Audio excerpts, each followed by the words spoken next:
Libros, autores, lugares e historias. Los descubrirás en Para viajar lejos, con la docente y escritora María García Marichal.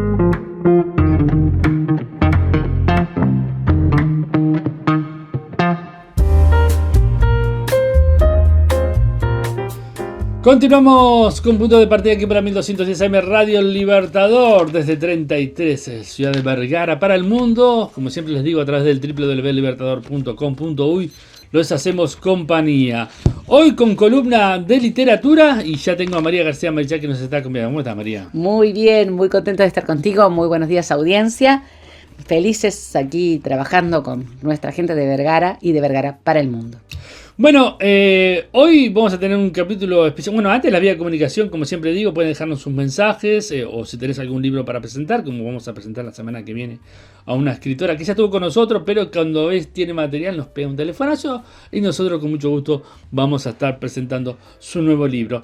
091 99 12 10 más 598 si estás en el exterior. 091 99 12 10. Nos mandas un mensaje por WhatsApp o por Telegram y te vamos a contestar.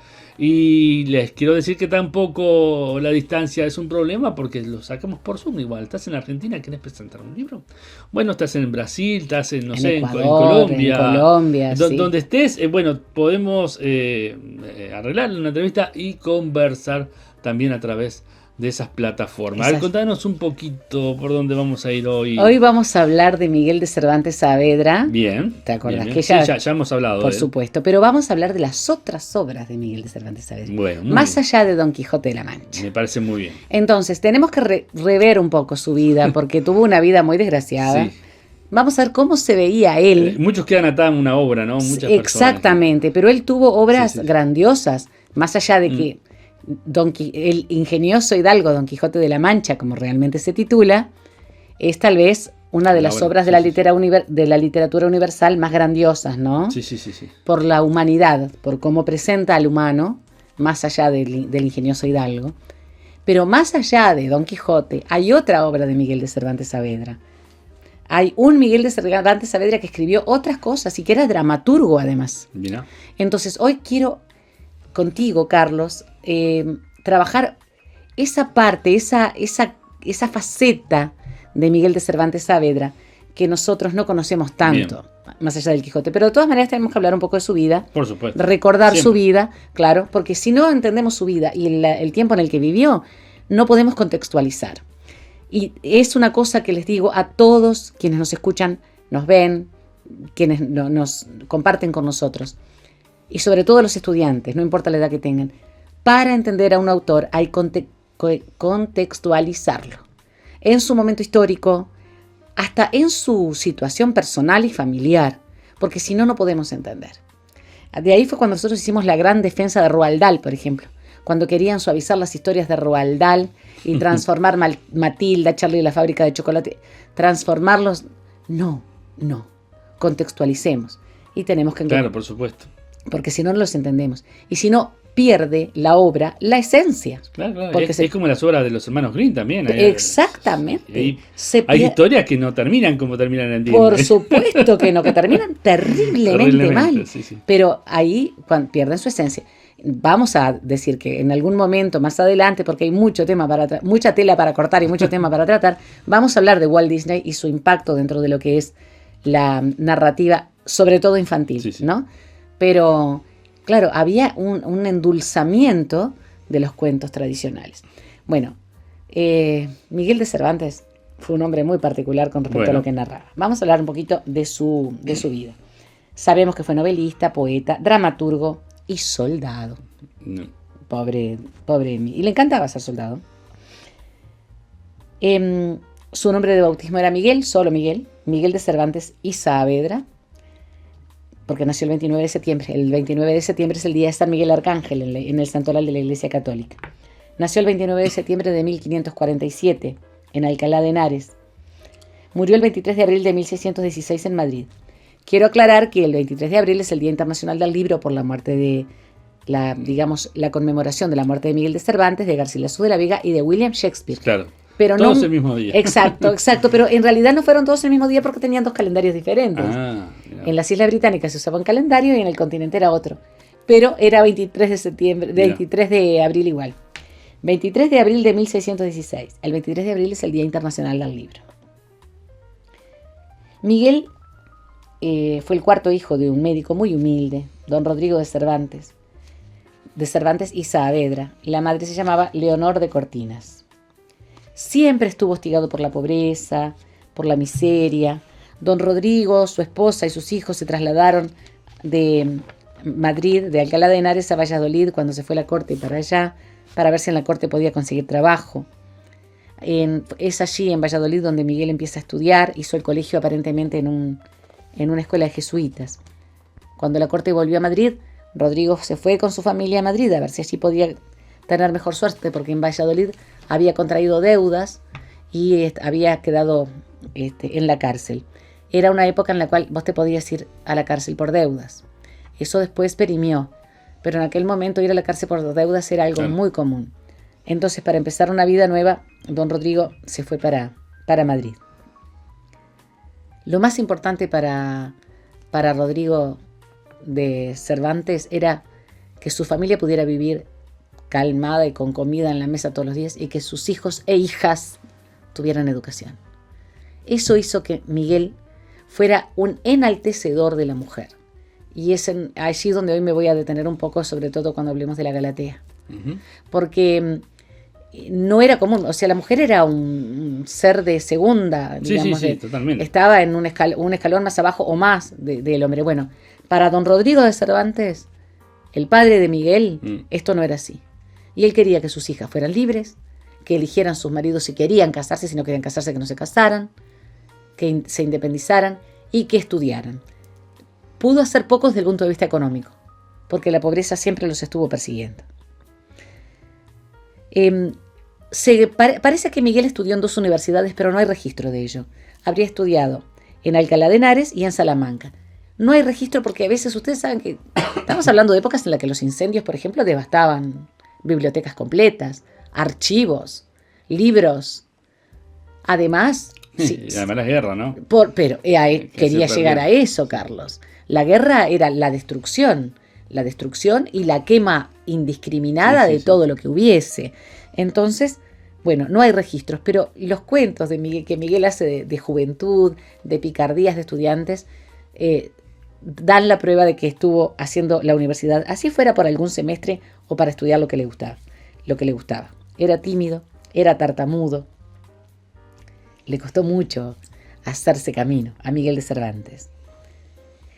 En 1569 viajó a Roma. No se sabe por qué. Seguramente tuvo algún problema con la justicia. Miguel, además de tener problemas de pobreza y de siempre estar endeudada la familia, era un hombre muy enamorado. Entonces se enamoraba de mujeres solteras, pero también se enamoraba de mujeres casadas. Entonces eso le valió muchos enemigos y por alguna de estas razones se fue a Roma.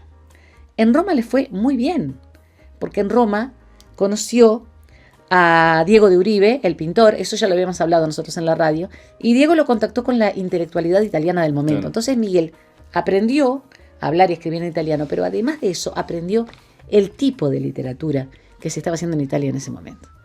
Y eso le hizo muchísimo bien. También, por otra parte, tuvo un hijo, ¿no? Tuvo un hijo con una mujer a la que él llama Silena, no se sabe realmente cómo se llamaba, y al hijo le pusieron Promontorio, angelito de Dios. Pobrecito. Hay que llamarse, bueno, está, pero perdonémoslo. Era Miguel de Cervantes. Y como él era soldado, lo crió su mamá, porque Miguel de Cervantes crió incluso a sus hijos naturales. Tenía unos valores muy más allá de sus errores y de sus devaneos y de sus amores. Era un hombre que tenía, digamos, un sentido del honor con respecto a los hijos, a la mujer, muy elevado. Bueno, Promontorio, vamos a dejarlo allí. Siendo soldado en Italia, fue cuando quedó con la mano izquierda, digamos, imposibilitada, porque un tiro de arcabuz le imposibilitó la mano izquierda. No se la amputó, se la imposibilitó, la inhabilitó para siempre. Bendito sea Dios, era diestro.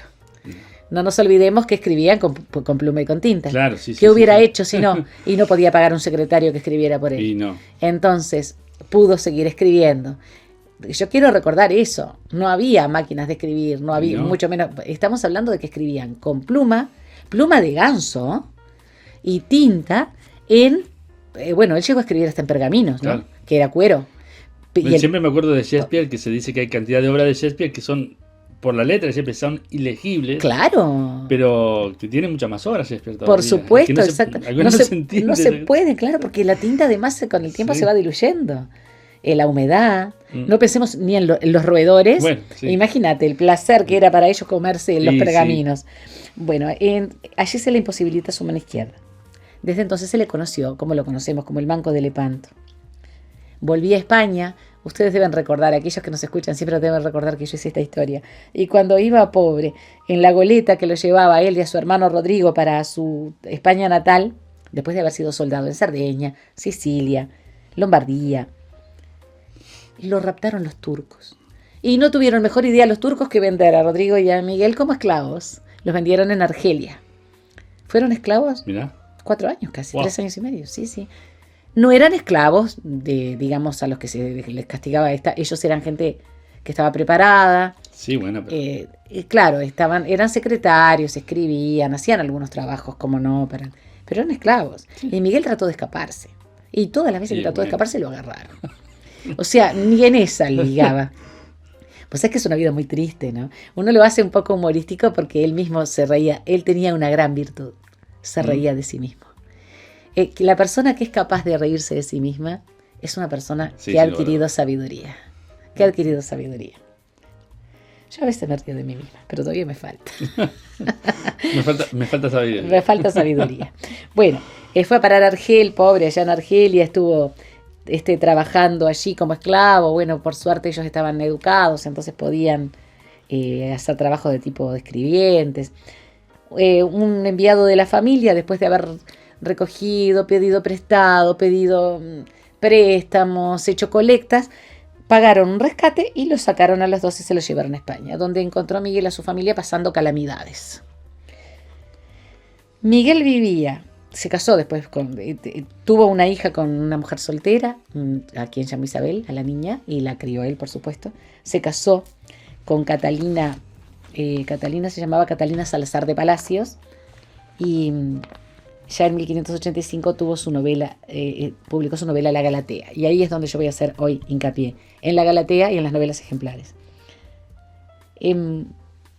La casa de Miguel de Cervantes estaba integrada por su madre, su esposa, su hija Isabel, sus hijas, las que tuvo con su esposa, y sus 2 hermanas, Andrea y Magdalena.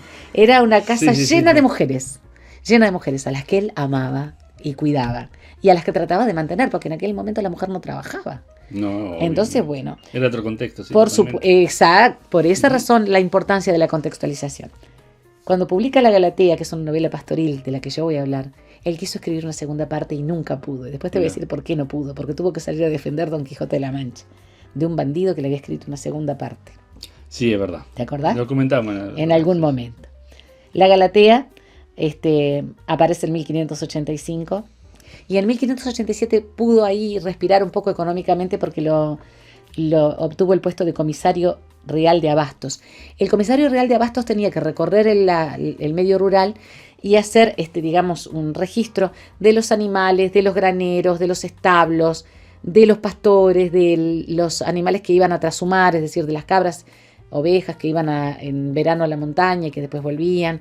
O sea, hacía un registro del ganado, y no solamente del ganado lanar o del ganado vacuno o del ganado equino, sino también de las aves de corral, los cerdos. Esto lo puso en contacto con el campo. Es por eso que él conocía tanto a la ruralidad española y a los nobles empobrecidos. Porque España en ese momento estaba partida en 2. La corte y la aristocracia, enriquecida con los metales preciosos que procedían principalmente de América, y el resto, entre ellos los nobles empobrecidos, que vivían en la pobreza. España era una especie de gran colador. El oro y la plata llegaban de América y salían para pagar deudas y para aumentar la flota de guerra. Y la flota que tenía que cuidar de las colonias. Obviamente. Porque a las colonias había que cuidarlas. Además había un monopolio. Es decir, no podían comerciar con otros que no fuera España. Eso hizo, por supuesto, que el contrabando estuviera a la orden del día, ¿no?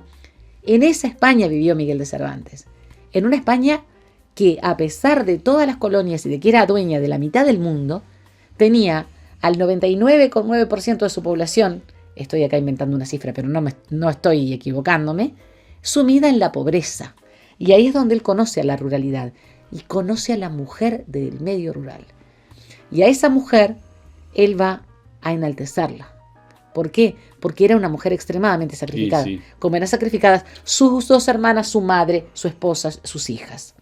Entonces, Sí, toda la familia en el campo trabajaba, toda la familia. todos. trabajaban. Y vivían como podían. Y una de las cosas que Miguel de Cervantes detestaba era que se tratara de arreglar la situación económica de una familia casando a la hija con un rico. Él no lo quería para sus hermanas ni para sus hijas, no lo quería para ninguna mujer. Y eso lo dejó muy claro en su obra. Y ahí es donde, el otro día cuando yo te comentaba que hablé para un grupo internacional, fue allí donde investigué e hice algunas averiguaciones estupendas. Entre ellas el prólogo que hace para las novelas ejemplares, que es magnífico. Muy bien. Él va a ser famoso con Don Quijote y Sancho Panza. Don Quijote y Sancho Panza fueron, famosos prácticamente desde su origen. Fue traducido al inglés y al francés casi de inmediato. Pero nunca consiguió salir de esa pobreza que lo agobió en forma constante. Y él escribía en forma compulsiva. Yo digo lo siguiente. Le salvó la vida escribir. Escribir le salvó la vida. Y le salvó su cordura. Miguel de Cervantes se mantuvo vivo y se mantuvo cuerdo porque escribía. Claro, cuando aparecen las novelas ejemplares, de las que voy a hablar en un momentito, apareció una segunda parte de Don Quijote, escrita por Alonso Fernández de Avellaneda, que decía que era las genuinas aventuras del hidalgo. Y Miguel se puso en un estado de furia. Estaba, pero furioso. En ese momento estaba escribiendo alguna de las novelas ejemplares, dejó todo, y creo que estaba trabajando también los trabajos de Persiles y Segismunda. Ese era lo que estaba terminando, que es su última novela, que es un cuento más, es un cuento largo. Y se puso a escribir la segunda parte porque dijo, no, de ninguna manera voy a permitir que mis personajes sean robados por otro. Entonces, ¿qué hizo? Escribió la segunda parte de Don Quijote, dejó todo en stand-by. Bueno, no, dejó todo en los cajones, digamos, guardado. Y escribió la segunda parte de Don Quijote. ¿Y qué hace con el protagonista? Lo mata. Para que nadie más pueda retomar a Don Quijote. ¿Precuela? Yo te voy a dar precuela a vos, dijo. Me imagino que habrá dicho algo así. Entonces, había escrito incluso el licenciado Vidriera, el curioso impertinente, todas esas cosas que forman parte, algunas de ellas, de las novelas ejemplares. Bueno, después de que escribió la segunda parte de Don Quijote, estaba muy enfermo ya. No pudo terminar una obra de dramaturgia que se llamaba 8 comedias y 8 entremeses nuevos nunca representados. Y dice que hay varias obras que nunca terminó. Él mismo lo dijo en sus últimas cartas. Hay varias obras que quedaron sin terminar. Algunas habrán desaparecido, otras estarán seguramente hechas cenizas por el fuego o comidas por los roedores. El 19 de abril de 1616 recibió la Santa Unción de los Enfermos y le dedicó los trabajos de Persiles y Segismunda al conde de Lemos, que lo quería mucho. Ayer me dieron la extrema unción y hoy escribo esta. El tiempo es breve, las ansias crecen, las esperanzas menguan, y con todo esto llevo la vida sobre el deseo que tengo de vivir. Pues imagínate, quería seguir viviendo, quería seguir adelante con su vida y seguir escribiendo. No pudo. Vamos a hablar de las novelas ejemplares y primero de la Galatea y luego de las novelas ejemplares brevemente, porque lo que me interesa es el prólogo. La Galatea, por eso es más allá de Don Quijote, ¿no? La Galatea es de 1585, 20 años antes de que apareciera el Quijote, ¿no? Mirá, ya lo tenía. Sí, ya la había publicado. Se publicó en 6 libros que cuentan la historia de 2 pastores, Elicio y Erastro, que compiten por el amor de la bella e inteligente Galatea. O sea, no era solamente una pastora bella, era una mujer inteligente y libre. Como en todas las obras de Miguel de Cervantes, Galatea hace una apología de la libertad. O sea, los parlamentos de Galatea son una apología de la libertad, de la mujer libre, de la mujer que decide su destino, de la mujer que quiere hacer de su vida lo que quiere con ella. Y a veces es formar una familia, pero a veces no. Es casarse con quien quiere casarse o no casarse. Es viajar si quiere o no. Es además una mujer luchadora hasta el heroísmo. Lucha contra la voluntad del padre, lucha contra lo impuesto, lucha contra lo que está establecido, lucha contra las autoridades eclesiásticas. Entonces la Galatea es una obra de fuste dentro de la obra de Cervantes. Y en ella nombra brevemente a Don Quijote de la Mancha. Mira. O sea, ya lo tenía pensado. Obviamente. Ya lo tenía pensado. Quiero aclarar que la Galatea, la segunda parte de la Galatea, que él la quería escribir apasionadamente, nunca pudo terminarla, porque tuvo que escribir la segunda parte de Don Quijote. Entonces hubo una cantidad de obras que le quedaron en el camino. Y las novelas ejemplares fueron escritas entre 1590 y 1612, publicadas en 1613. La publicó Juan de la Cuesta cuando dijo, bueno, después de Don Quijote de la Mancha, a este hombre tengo que publicarlo. Porque es lo que ya había una industria de las editoriales, como con los animes. Son 12 novelas cortas escritas al estilo establecido en Italia en aquel tiempo. Había aprendido mucho de la literatura italiana. Él las puso novelas ejemplares de honestísimo entretenimiento. Honestísimo. Sí. Se pueden diferenciar los idealistas, que son más, tienen más fantasía, como por ejemplo El amante liberal, Las dos doncellas, La española inglesa, La señora Cornelia, La fuerza de la sangre, y las realistas, como Rinconete y Cortadillo, El licenciado Vidriera, que es sublime, lean El licenciado Vidriera, les va a encantar, La gitanilla, otra maravilla, El coloquio de los perros, La ilustre fregona, El celoso extremeño y El casamiento engañoso. Hay una más que él quiso introducir en las novelas ejemplares, pero que no pudo porque la había introducido ya en el Quijote. Claro.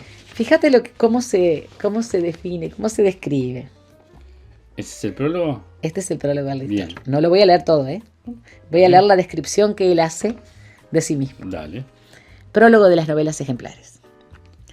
Este que veis aquí, de rostro aguileño, de cabello castaño, frente lisa y desembarazada. Desembarazada significa que tiene la frente despejada, ¿no? De alegres ojos y de nariz curva, aunque bien proporcionada, las barbas de plata, que no a 20 años fueron de oro, los bigotes grandes, la boca pequeña, los dientes ni menudos ni crecidos porque no tiene sino 6, y esos mal acondicionados y peor puestos, porque no tienen correspondencia los unos con los otros. El cuerpo entre dos extremos, ni grande ni pequeño, la color viva, antes blanca que morena, algo cargado de espaldas y no muy ligero de pies. Digo, que es el rostro del autor de la Galatea y de Don Quijote de la Mancha y del que hizo el viaje al Parnaso a imitación de César Caporal Perusino y otras obras que andan por ahí descarriadas y quizá sin el nombre de su dueño. Llámase comúnmente Miguel de Cervantes Saavedra. Fue soldado muchos años y 5 y medio cautivo, donde aprendió a tener paciencia en las adversidades. Perdió en la batalla naval de Lepanto la mano izquierda de un arcabuzazo, herida que, aunque parece fea, él la tiene por hermosa, por haberla cobrado en la más memorable y alta ocasión que vieron los pasados siglos, ni esperan ver los venideros, militando debajo de las vencedoras banderas del hijo del rayo de la guerra, Carlo V de felice memoria. A pesar de todo, era soldado y quería seguir peleando. Y para terminar, brevemente, ¿a qué se refiere cada una de las novelas ejemplares? Rinconete y Cortadillo son 2 chicos emancipados que van a buscar la suya, digamos. Van a tratar de trabajar por su cuenta porque en su casa no los pueden mantener. Terminan en el mundo de la delincuencia. La gitanilla. Fíjense lo que les voy a contar. Es de 1613. Explora las diferencias étnicas entre los españoles de la región central de España, que eran principalmente descendientes de los iberos, pero con el pueblo gitano que procedía del este de Europa. Nosotros no nos tenemos que olvidar que Al-Ándalus, que es la parte del suroeste, lo que hoy es Andalucía, digamos, la dehesa, un día vamos a hablar de ese paisaje que no es un paisaje natural, es un paisaje humanizado, porque era un paisaje natural que trabajó el hombre del Neolítico, y ahí se desarrolla gran parte de Andalucía. Al-Ándalus había sido poblada por los árabes y había poblaciones judías en la región. Los árabes establecieron gran cantidad de la agricultura del riego en la región. ¿Qué querían hacer los gitanos? Que vivían nómades, comerciar. Entonces la gitanilla es una chica gitana, pueblo muy menospreciado en ese momento. Y en ese momento era muy perseguido, de la cual se enamora un noble. Un noble se enamora de la gitanita y le pide matrimonio. Y ella le dice que sí, pero con 2 condiciones. Tendrán 2 años de noviazgo y él tendrá que adaptarse a vivir en su grupo con su gente. Ese era Miguel de Cervantes. Estamos hablando del siglo XVII, Carlos. Sí. Después está el Gallardo español, que es en el de 1615, cuando publicó 8 comedias y 8 entremeses nunca representados. El Gallardo español es un soldado que se infiltra en el ejército musulmán para pelear contra los suyos españoles. La cabeza de este hombre. Qué cosa impresionante. La capacidad de empatizar con el enemigo. Hasta escribir una novela en la cual él se siente como aquellos a quienes perseguía. Entonces, por esa razón yo quería traerlo a colación. Quería traerlo hoy para hablarlo con Carlos como un hombre que fue realmente fantástico. Los trabajos de Persiles y Sigismunda quizás sea la obra más fantástica de todas. Son dos muchachos que huyen de la Europa nórdica, que podría ser Suecia, Noruega, Finlandia en aquel entonces. Eran reinos, eran señoríos. Se quieren casar y no los dejan. Entonces cambian de identidad, huyen y quieren casarse en Roma, en la época del Imperio Romano, ¿no? Y bueno, acá está destacado el heroísmo de la pareja, el amor por encima de todas las cosas. Y ahí es donde yo quería decantar al final. El enaltecimiento de la mujer como un ser independiente que decide por sí misma su destino, pero la capacidad del amor de la pareja como algo redentor para cualquiera, para cualquier ser humano. El amor como una forma de redención y el amor como la fortaleza de una sociedad que en ese momento estaba en desequilibrio. ¿Me estoy equivocando de tiempo? No, creo que ha permanecido igual. Estamos hablando de lo mismo. Yo te iba a decir eso. Te iba a decir lo mismo. Exactamente. Entonces, quería traerles esta otra faceta de Don Miguel de Cervantes. Creo que Miguel de Cervantes vio, aunque alguien no se enoje, la España de Sánchez. ¿Es lo mismo o no? No sé. Y prácticamente somos los mismos desde la época en que empezamos a querer lo que tenía el otro. Ahora hay otro tipo de discriminación y otro tipo de racismo. Pero por supuesto. Y que lamentablemente metido está y que radicalizado está. Totalmente. Entonces, Totalmente. No aprendimos nada desde el siglo XVII, Carlos. No. Don Miguel, estés donde estés, no aprendimos nada. Bueno, María, muchas gracias. No, ha sido un placer para mí, como siempre, estar contigo y con la audiencia. Hasta nuestro próximo encuentro. Desde Vergara y para todo el mundo. Una radio con propósito. Una radio con visión. Una radio para todos. El Libertador, 1210 AM.